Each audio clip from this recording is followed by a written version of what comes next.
Hello, my name is Carl Brooks, and today I'm going to be discussing cardiovascular disease for my critical assignment. So, without further ado, cardiovascular disease is one of the most deadliest diseases in the world. According to my sources in 2012, cardiovascular disease was the cause of over 12 million deaths worldwide in 2001. What is cardiovascular disease? 2019 states that cardiovascular disease is a group of diseases that include heart attack, heart disease, stroke, heart failure, arrhythmia, and heart valve problems. This disease risk factors can be avoided, but because of the culture of our society, it influences us to live a lifestyle that disregards our future health.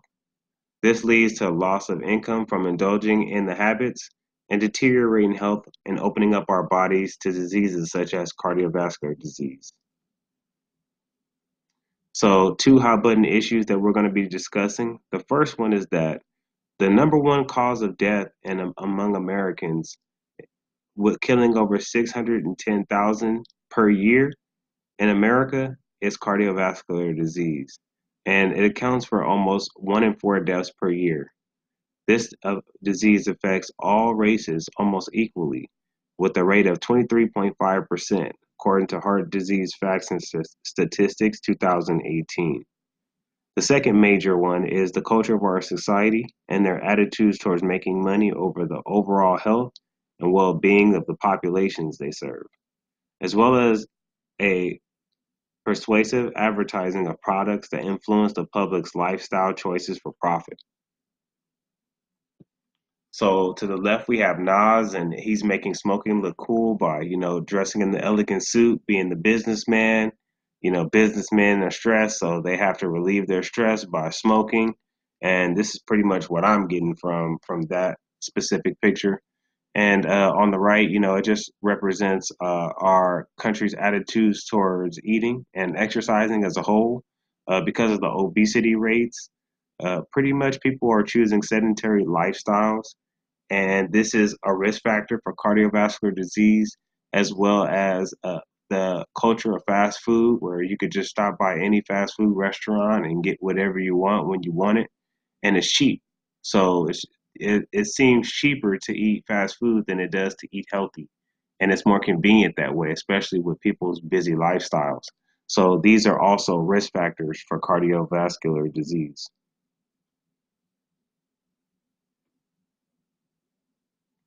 Potential health and impact on health and wellness is due to lifestyle choices such as diet, exercise, and smoking. Or you can call that like lifestyle decisions, because you can even add in like alcohol usage and things like that in there, as well as the cultural climate of fast and fried artificial foods participating and influencing and marketing products that are detrimental to the health long term. Healthy eating and lifestyle choices should be a chief concern in the education system, because a lot of people simply lack the knowledge of healthy eating and pass their eating and lifestyle habits to their children unknowingly. Knowledge alone can help break the cycle of malnutrition and obesity that is prevalent in our nation. Relevant risk factors, prevention techniques, and components of health affected.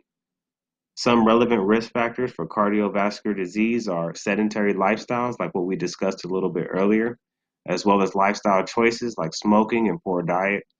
Some ways of prevention techniques would be exercising regularly, eating a healthy, balanced diet, and ceasing smoking or don't start at all. Low income families are at risk because of their lack of access to healthy foods and being able to eat consistently. Eating healthy regularly and exercising can decrease your risk of contracting a form of cardiovascular disease.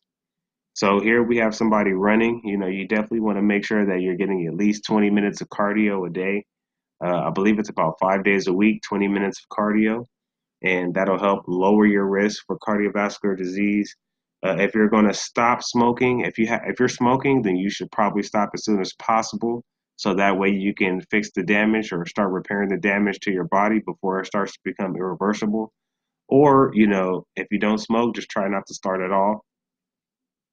And next is our healthy eating. You want to make sure that you're putting the right things in your body because you cannot be smoking, you can be exercising, but if you're still not eating healthy, you're still not going to get the maximum benefits from your exercising. So some strategies that are currently being addressed here is that a lot of cities are increasing taxes on cigarettes and other tobacco products for two reasons. The first is to deter users from smoking because of the high prices as well as collect funds from the sales of tobacco. They use their proceeds collected from the taxes that go toward the funds funding ads that that goes towards funding ads that educate the masses about the dangers of using tobacco products. So these taxes act as a deterrent as well as a pre-deterrent to others to stop the cycle of cardiovascular disease that is the number one killer in America. Another strategy would be to put healthier food in the public school system as well as make programs that offer free lunches to low income students. Many families do not have access to healthy food for many reasons, such as low income or simply the culture in which they grew up serves unhealthy foods. Students are in school 5 days a week and eat potentially 50% of their food from the public school cafeteria. We can affect their health. When you combine healthy food solutions with solid physical education curriculum, we have the foundation of a healthy society no matter the socioeconomic economic background. So here we have the healthy foods once again. Like I was stating before, if kids eat about 10 meals at school a day, if they eat breakfast and lunch there, then that's 10 meals per week that we can affect them. And so if we make sure that we have healthy foods inside of our cafeterias and kids that are there that are eating healthy, and we have a solid physical education curriculum, like what I was talking about a little earlier, then you can definitely lay the foundation or at least fight some of the risk factors that some of these kids have. Because in some cultures, like I'm African American, and one of the things that my family love is fried foods. They love fried foods, and for as long as I could remember, fried foods were a part of our normal diets. However, growing up and understanding now that that is not the healthiest thing, and eating too much of that can higher your risk factors for diabetes and for other things like that. Now I'm starting to change my habits because of the knowledge that I've learned. So if we can educate the kids as much as possible, let them know what their choices are, we can affect them in that manner. And that'll help our society as a whole as we move forward. And also, to move back into the taxes, I'm from California. So when I look, I don't buy cigarettes, but when you look at the counter, you kind of glance over, and I'm a little curious sometimes as to how much they are. And around here, it was maybe about $6, I believe, $6 or $7 in 2012. And I happened to go to New York, and I remember going to a store and looking up, and their packs were about 15 to $16. And I can even remember people telling me that they had stopped quitting because the taxes were getting so high that they couldn't afford to smoke anymore. And so I think that is actually a good idea, and I think it's actually working pretty well. And people are starting to really get educated because these ads are starting to reach more people, and you can really hear them consistently because of these taxes. Potential alternatives that should be considered.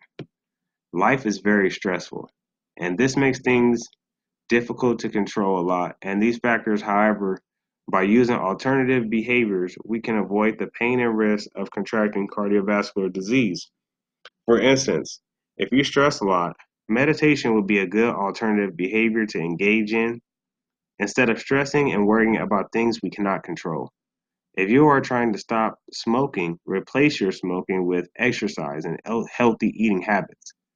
According to Coe Buckley Doherty in 2018, making sure you are buying and cooking the right foods, as well as making exercise plans and following through, will leave less time to indulge in activity that can be a detriment to your body. So here we have somebody meditating. And so, you don't have to do that specifically, but anything that you're trying to stop, you definitely want to replace it with something else, something more positive, because If you don't replace it, then there's still that void there when you move on to something else, and you might want to go back.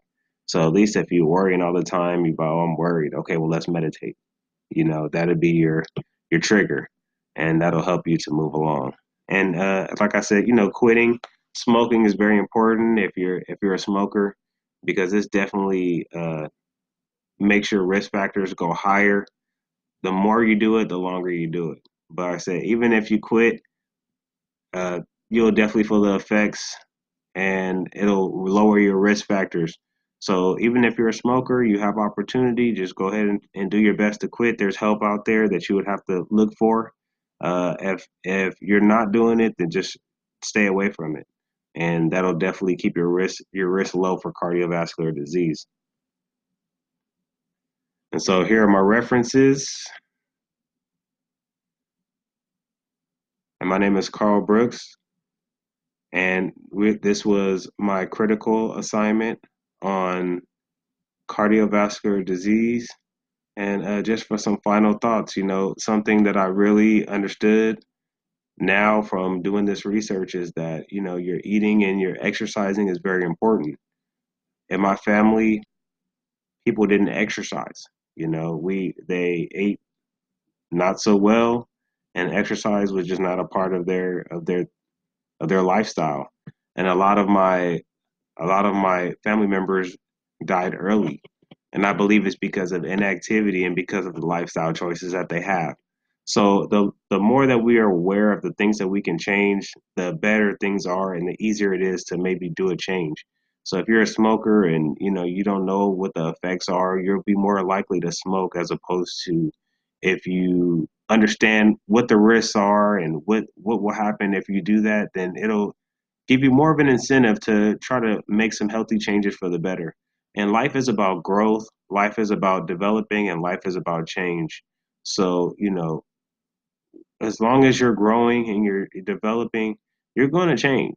And, this is part of the process of lowering our risk factors for diseases that can potentially hurt our life decisions. Thank you, and have a blessed day.